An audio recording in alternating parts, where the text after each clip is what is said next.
कि बच्चे एक क्वेश्चन ही बहुत ऐसा पूछते हैं कि स्कूल जाना, उसके बाद कोचिंग जाना, सेल्फ स्टडी के लिए टाइम ही कहाँ है। और फिर उसके बाद जब वो बैठते हैं तो इतना ऐसे टायर्ड फील करते हैं कि उनको बैठते ही नींद आने लगती है। तो इनसे कैसे उनको छुटकारा मिले? ये जो बातें मैं बताऊंगा, हालांकि मेरे प्रोफेशन के अगेंस्ट है, फिर भी सुनिए।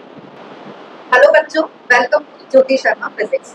बच्चों, जनरली आपके ये कमेंट्स आते रहते हैं कि हम बोर्ड एग्जाम्स की तैयारी कैसे करें। अलग अलग सब्जेक्ट्स के लिए आपकी अलग अलग क्वेरीज होती हैं। तो मैंने सोचा क्यों ना हम लोग सब्जेक्ट एक्सपर्ट से ही बात कर ले। तो आप इधर देख रहे हैं, यहाँ शहर का जाना माना नाम केमिस्ट्री में अर्जुन कंसल सर, लगभग 20 साल से भी ज्यादा हो गए हैं इनको इस फील्ड में। और इस साइड है दिव्या चौधरी मैम, इनको भी काफी टाइम हो गया है 11th-12th के बच्चों को ऐसे पढ़ाते हुए। इस फील्ड में काफी टाइम हो गया, मतलब दोनों ही अपनी फील्ड में एक्सपर्ट हैं। तो अब हम इनसे ही बात करते हैं। सबसे पहले केमिस्ट्री के लिए पूछ लेते हैं कि सर जनरली बच्चे ज्यादातर यही क्वेश्चन करते हैं कि उनको बोर्ड एग्जाम्स की तैयारी के लिए क्या करना चाहिए। मतलब अगर स्टार्टिंग से पढ़ रहे हैं तो किस तरीके से पढ़ें, कौन कौन सी बुक्स की हेल्प चाहिए। और जैसे अभी हमारे पास 5 to 6 मंथ है बोर्ड एग्जाम्स के लिए, तो अगर अभी से भी पढ़ना शुरू कर रहे हैं तो क्या स्ट्रेटेजी उनकी होनी चाहिए? देखिए, सबसे पहली बात तो आप लोगों का सिलेबस केमिस्ट्री का ऑलमोस्ट आधा हो चुका है। पहले 16 चैप्टर्स हुआ करते थे और कोरोना के बाद से वो कम होकर केवल 10 चैप्टर रह गए। तो वर्कलोड ऑलरेडी आपका आधा हो चुका है। अगर आप ये भी मानकर चलें कि 4 महीने में या 5 महीने में आपको ये 10 चैप्टर करने हैं, तो आपको एक चैप्टर करने के लिए करीब करीब 10 से 15 दिन लगेंगे। रही बात कंटेंट की, तो आप ज़्यादा इधर उधर ना दौड़ें। सीबीएसई का ये एग्जाम है और एनसीईआरटी बुक्स को जो लिखा गया है वो इसी पर्पज से लिखा गया। आपका सारा का सारा पेपर 100% पेपर एनसीईआरटी की टेक्स्ट बुक से ही आता है। ये बहुत बड़ी गलतफहमी है कि पेपर कहाँ से आता है, एनसीईआरटी से नहीं आता है। ये गलतफहमी। सारा पेपर एनसीईआरटी से आएगा और इवन जो एनसीईआरटी में इंडेक्स क्वेश्चन और एक्सरसाइज दिए होते हैं, 40 नंबर का पेपर गारंटी आप उसमें से एक्सपेक्ट कर सकते हैं। अगर कोई ऐसा क्वेश्चन आ जाता है जो आपकी एनसीईआरटी में गिवन नहीं है, मैं ये नहीं कहता कि न्यूमेरिकल में डिजिट्स चेंज नहीं होगी, 5 की जगह 10 नहीं होगा, 10 की जगह 20 नहीं होगा, वो चेंज हो सकता है। लेकिन अगर कोई भी टॉपिक, कोई भी क्वेश्चन, कोई भी रिएक्शन, कोई भी इक्वेशन ऐसी आ जाती है जो एनसीईआरटी में गिवन नहीं है, तो उसे आउट ऑफ सिलेबस कंसीडर किया जाता है और उसके लिए फिर आपको बोर्ड एग्जाम में मार्क्स दिए जाते हैं। एक या दो बार ऐसा भी हुआ है कि क्लास 11th के कुछ क्वेश्चन 12th के बोर्ड केमिस्ट्री एग्जामिनेशन में आए हैं, लेकिन उनको भी out of syllabus he consider करके उसके लिए वेटेज बच्चों को मार्क्स के दिए। तो आप बेफिक्र होकर एनसीईआरटी की तैयारी करें। एनसीईआरटी के लिए आप तैयार करने के लिए एक छोटी सी कॉपी अलग बनाएं, फिजिकल केमिस्ट्री के लिए अलग बनाएं, इनऑर्गेनिक के लिए अलग बनाएं और ऑर्गेनिक केमिस्ट्री की अलग बनाएं। और उस कॉपी में सिर्फ और सिर्फ आप चैप्टर का नाम लिखें, टॉपिक का नाम लिखें, टॉपिक से रिलेटेड फॉर्मूले लिखें अगर आप फिजिकल केमिस्ट्री कर रहे हैं, और टॉपिक से रिलेटेड क्वेश्चन आंसर उसमें सॉल्व करें। और ऐसा ना करें कि सिर्फ क्वेश्चन ना लिखें, केवल आंसर लिख लें, नंबर 1 नंबर 2, क्वेश्चन भी लिखें, क्योंकि क्वेश्चन को पढ़ लेना समझिए आधा क्वेश्चन सॉल्व हो। तो ये आपको हिदायत है, आप एक छोटी सी कॉपी बनाएं, वो कॉपी आपको कम से कम 40 नंबर देगी।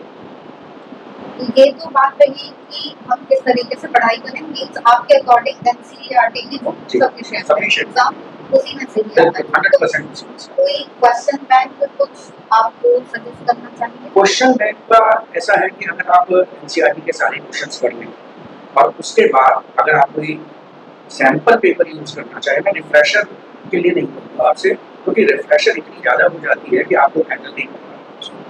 तो बेहतर रहेगा कि आप छोटा सा सैंपल पेपर लें जिसमें पीवाईक्यूज हो और 5 या 10 सैंपल पेपर हो, बस इतना काफ़ी होता है। और उन पीवाईक्यूज और सैंपल पेपर्स में भी 80% क्वेश्चन आपको एनसीईआरटी से ही मिलेंगे। 2 बातों का आपको भरोसा मिलेगा पीवाईक्यू करने से। आप ये जान पाएंगे कि क्वेश्चन का पैटर्न क्या होता है और क्या वास्तव में क्वेश्चन एनसीईआरटी से आते हैं या नहीं आते, ये जानकारी की आपको मिल पाएगी। जी सर, बहुत बहुत धन्यवाद सर।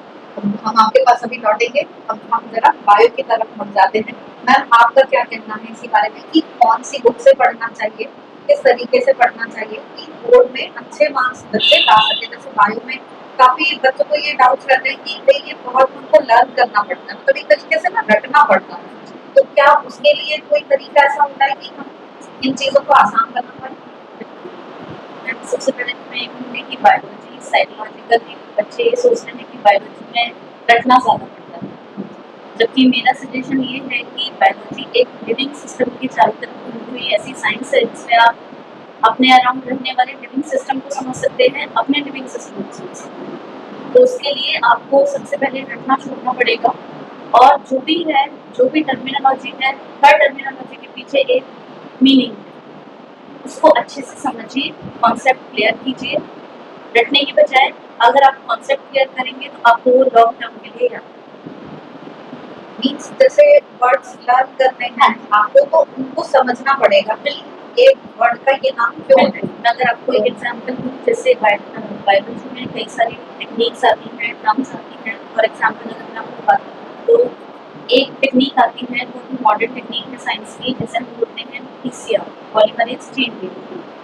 अगर आप इसके नाम को जानेंगे तो पॉलीमरेज चेन रिएक्शन यानी कि कोई ऐसी रिएक्शन है जिसमें लगातार किसी मॉलिक्यूल का पॉलीमराइजेशन होता है, ठीक है ना। तो आपको ये समझ आएगा कि आपको कॉन्सेप्ट यहीं से आइडिया दे रहा है कि आपको कुछ, चाहे वो कोई बायोमॉलिक्यूल हो सकता है, चाहे कोई ऐसा लिविंग कंटेंट हो सकता है जो अपना कॉपी नंबर इंक्रीज करे।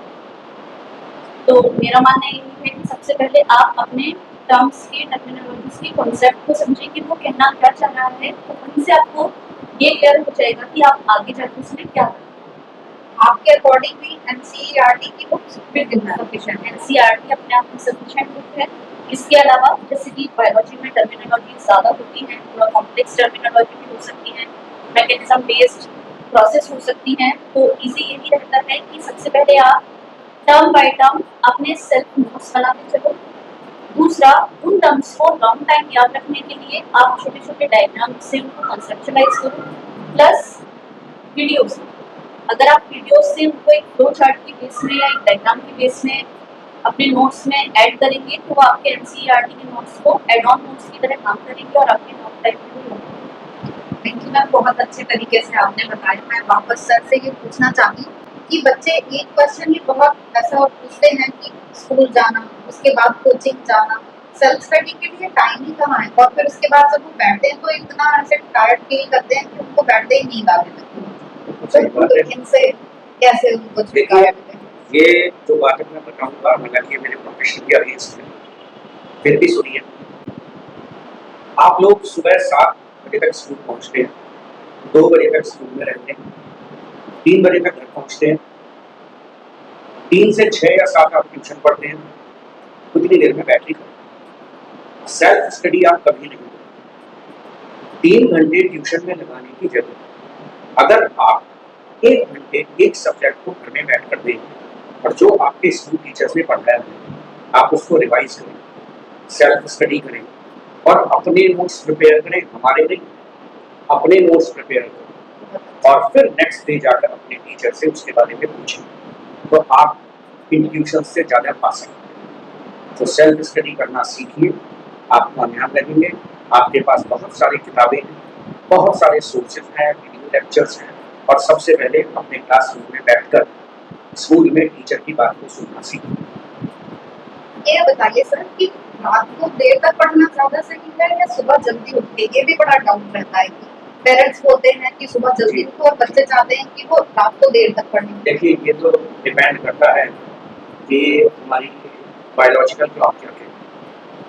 किसी की बायोलॉजिकल क्लॉक सेट होती है दिन में काम करने के लिए और किसी की सेट होती है रात में करने के लिए।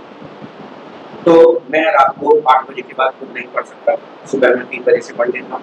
कुछ बच्चे मैंने ऐसे भी देखे हैं पूरी रात पढ़ते हैं, लेकिन सुबह की नींद उनके लिए जरूरी होती है। तो ये पर्सन टू पर्सन बच्चे पर डिपेंड करता है।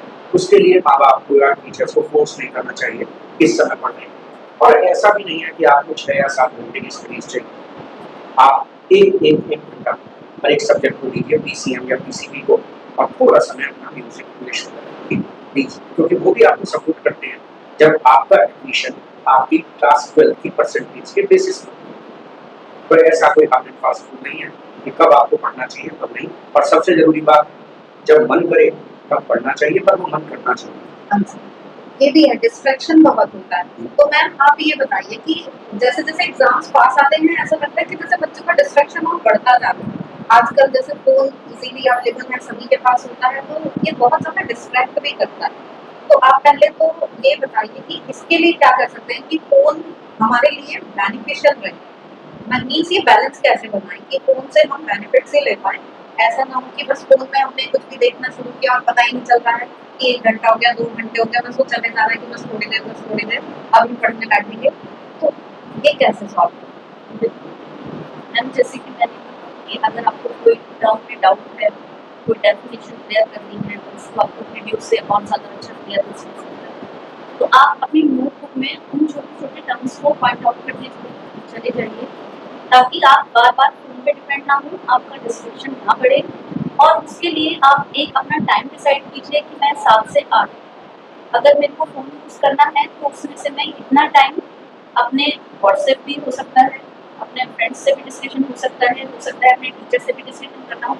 ऐसा नहीं है कि हम फ़ोन को बिल्कुल ही नेगलेक्ट आउट कर सकते हैं। लेकिन जो टर्म हमने अपनी नोटबुक में पॉइंट आउट करके रखनी है, कुछ टाइम हमें उनको देना चाहिए, कुछ टाइम हमें अपने फ्रेंड्स के साथ, अपने टीचर्स के साथ जो डिस्कशन के लिए रखा है, उसके लिए रखना चाहिए। लेकिन पढ़ाई के टाइम में, एग्ज़ाम की प्रिपरेशन में आपको जितना आप नॉर्मल लाइफ़ में फ़ोन यूज़ करते हैं, उससे थोड़ा सर आप कुछ और इसमें ऐड करना चाहेंगे? जैसे मुझे बिल्कुल फ़ोन के लिए जब बच्चे पूछते हैं तो मुझे ये लाइन याद आती है कि मन के हारे हार है, मन के जीते जीत। तो आपको अपने आप को अपने कंट्रोल में रखना होगा। ऐसा नहीं कि वो आप पे हावी हो जाए। तो इस सर से पूछते हैं। मैम उसको कंट्रोल कर पाना ही सबसे बड़ा मुश्किल काम होता है आजकल। और बच्चों के लिए भी, पेरेंट्स के लिए भी बहुत मुश्किल है। और पेरेंट्स की देखा देखी फिर बच्चे भी उसमें लगे रहते हैं। तो इस चीज़ का तो शुरुआत पेरेंट्स से ही हो पाएगा, वो फ़ोन का यूज़ करने कम करें, जिससे बच्चों को भी नसीहत दे सकें फ़ोन का यूज़ करने के बाद। हाँ, लेकिन ये भी है कि जैसे पेरेंट्स हैं उनके कोई एग्ज़ाम्स नहीं है, तो वो अपना फ्री टाइम में यूज़ कर रहे हैं, तो फिर बच्चों को उससे समझना भी तो नहीं, वो चाहिए। तो त्याग पेरेंट्स को करना है। तो मीन्स ये वीडियो पेरेंट्स के लिए भी ये है। पेरेंट्स के लिए भी है। और मैं इसमें, क्योंकि 5 सितंबर आ रहा है, टीचर्स डे आ रहा है, शिक्षक दिवस आ रहा है, तो एक हिदायत मैं टीचर्स के लिए भी देना चाहूँगा। अक्सर देखा गया है कि खासकर बड़े बच्चों को बिना उनका मन समझे हम डाँट देते हैं, झिड़क देते हैं और अक्सर हम मेरे टीचर्स ऊपर हाथ भी उठाते हैं। तो मैं खुद से ही इस परिवर्तन को शुरू करना चाहता हूँ कि मैं किसी बच्चे पर हाथ नहीं उठाऊँगा। मैं कोशिश करूँगा पहले उसकी समस्या को समझने की। तो हम बच्चे की इस पूरी-सी साइकोलॉजी को अगर समझें, तो हम उसमें 10-5% सुधार ज़रूर ले आ सकते हैं। हमें अपने व्यवहार पर थोड़ी-सी लगाम लगानी होगी। ये बच्चे हैं, हमारे गुलाम नहीं। दूसरी बात मैं इस बात को कंटिन्यू करते हुए कहना चाहती हूँ कि मैम एक उसमें टाइम टेबल जो अपना शेड्यूल है वो बहुत इम्पोर्टेंट पार्ट प्ले करता है, क्योंकि अगर बच्चे ने अपने ठीक है फ़ोन के बिना नहीं रह सकते हैं, लेकिन अगर आपने एक पोजीशन सेट कर दी कि मैं पढ़ाई को इतना टाइम दूंगा, इस सब्जेक्ट को इतना टाइम दूंगा, पर डे अपने गेम्स, स्पोर्ट्स, जिसको फिजिकली भी फिट रहना है इतना टाइम दूंगा, तो मेरे हिसाब से अगर वो आधा घंटा 1 घंटा अपने फ़ोन को दे रहा है तो शायद उसकी पढ़ाई से कर रही है ना। और दूसरी बात, teachers as a teacher, being a teacher, मैं भी ये मानती हूँ कि अगर मैं बायोलॉजी की टीचर हूँ और अगर मैं बायोलॉजी को इतना ज़्यादा फैमिलियर और सिंप्लीफाइड वे में बच्चे को डिलीवर करूँगी, तो शायद बच्चा ना कभी उससे बोर होगा, ना कभी उससे टेरर मानेगा और बहुत हैप्पीली उस मैकेनिज्म को, उस प्रोसेस को समझ भी पाएगा और एन्जॉय करेगा। तो ये तैयारी टीचर की भी है जितनी उसके बच्चों की है। बोर्ड में अगर 100 आउट ऑफ 100 उसका बच्चा ला रहा है, टीचर भी उतना ही खुश होता है जितना वो स्टूडेंट या उसके पेरेंट्स होते हैं। फिजिक्स के बारे में अभी तक कुछ नहीं जाना है। हमारे बीच में खुद ज्योति शर्मा मैम फिजिक्स की एक्सपर्ट हैं और करीब-करीब 18-20 साल इन्हें पढ़ाते हुए हो गए हैं। तो इनसे भी आप कुछ फिजिक्स के बारे में टिप्स लें, ऐसी मेरी इच्छा है। मैम आप क्या बताना चाहेंगे इसमें? सबसे पहले तो मैं बताना चाहूँगी कि हम पहले भी 1-2 बार ऐसे बात कर चुके हैं, लाइव सेशन में भी कर चुके हैं। लेकिन अभी हमारा सौभाग्य है कि हम इस तरीके से साथ में आए हैं और अगर आपको ये अच्छा लगेगा, आपके और भी क्वेश्चंस जो भी होंगे आप सब कमेंट सेक्शन में पूछ सकते हैं। एवरी सिंगल क्वेश्चन आंसर करने की पूरी कोशिश करेंगे। तो जैसे सर ने कहा फिजिक्स के बारे में बताने के लिए, तो अब सर ने बोला कि एनसीईआरटी की बुक सफिशिएंट है, मैम ने भी बोला कि उनसे ही अच्छे से पढ़ लीजिए, इनफ है। पर फिजिक्स में ऐसा नहीं है कि हमको एनसीईआरटी की बुक्स के सिलेबस को फॉलो करना होता है, लेकिन उसके साथ हमें प्रैक्टिस के लिए कोई क्वेश्चन बैंक हो हमारे पास या फिर कोई भी हेल्प बुक हो, रेफरेंस बुक हो, उसकी ज़रूरत हमें पड़ती ही है। क्योंकि एनसीईआरटी इतना चीजों को सिंप्लीफाइड वे में नहीं बताती। आपने अगर पढ़ा होगा तो आपको पता ही होगा कि रहता उसमें सब है, बहुत ही इंपॉर्टेंट है, आता एग्जाम में एनसीईआरटी की बुक से या फिजिक्स में, पर वहाँ क्वेश्चन प्रैक्टिस करने के लिए कम होते हैं। तो पहले आप अपने नोट्स बना लीजिए, और नोट्स से आप ऐसा भी कर सकते हैं कि मेरे बनाए हुए नोट्स भी ऑलरेडी अपलोडेड हैं, काफी चैप्टर्स के नोट्स हैं, तो आप उनकी भी हेल्प ले सकते हैं। नोट्स बना लिया आपने, कोई टॉपिक आपने पढ़ लिया, वो टॉपिक आपको क्लियर हो गया या नहीं, ये आपको न्यूमेरिकल्स करने के बाद पता चलता है। पर बेस्ड न्यूमेरिकल आप साथ साथ करते जाइए, और न्यूमेरिकल्स करते टाइम सबसे बड़ी प्रॉब्लम आती है बच्चों को कैलकुलेशन की। तो अगर आप कैलकुलेशन में जो भी कमियां हैं उनको आप एक बार देखेंगे तो बहुत जल्दी आप उनको भी दूर कर सकते हैं। क्योंकि क्या रहता है कैलकुलेशन में, जैसे पावर्स की कैलकुलेशन है, या उन्हीं में ही दिक्कत आती है, मल्टीप्लिकेशन और डिवीजन ये सब तो आपको आता ही है। तो स्क्वायर रूट निकालना ये सब चीजें रहती हैं, उनको आप एक बार क्लियर कर लेंगे तो कैलकुलेशन में भी कोई दिक्कत नहीं आएगी। तो आप अपने नोट्स बनाइए टॉपिक वाइज, उन पर बेस्ड न्यूमेरिकल्स प्रैक्टिस कीजिए, और किसी क्वेश्चन बैंक से जितना हो सके प्रीवियस ईयर क्वेश्चंस आप अपने अकॉर्डिंग, कि आपको टाइम रखना है कि इतने टाइम ही हमें पढ़ना है, ऐसा नहीं कि सारा टाइम फिजिक्स में ही निकल जाए या किसी और सब्जेक्ट में ही निकल जाए। तो उसके अकॉर्डिंग, टाइम के अकॉर्डिंग आपको देखना है कि आप इतनी देर में कितने क्वेश्चंस कर पाते हैं, और धीरे धीरे उसकी स्पीड बढ़ाते हुए ज़्यादा से ज़्यादा क्वेश्चन आपको प्रैक्टिस करने हैं। और आप कुछ और जानना चाहें तो आप कमेंट सेक्शन में पूछ सकते हैं। केमिस्ट्री के नोट्स मैंने भी अपलोड कर रखे हैं अपने चैनल पर, वहाँ से चलिए। आपके लिए बड़ी ही खुशी की बात है कि सर ने अपना केमिस्ट्री का चैनल शुरू किया है, उसका लिंक आपको डिस्क्रिप्शन में मिल जाएगा। और सर बहुत ही सिंप्लीफाइड वे में कोई भी कॉम्प्लेक्स रिएक्शन जैसे केमिस्ट्री में होती है उनको आप बहुत ही इजी तरीके से आप समझ सकते हैं। तो आप उनको भी फॉलो कीजिए, आप देखिए, और जो भी आपको एडिशनल कुछ रिक्वायरमेंट्स हैं तो आप वो बताइए, हम उस पर जरूर काम करेंगे। तो बच्चों इसी के साथ अब हम वीडियो को एंड करते हैं। आपके कमेंट्स का और जो भी आप पूछना चाहें बोर्ड एग्जाम से रिलेटेड उन सभी वो का कमेंट्स आंसर। में आप चैनल से पूछ सकते हैं। Thank you.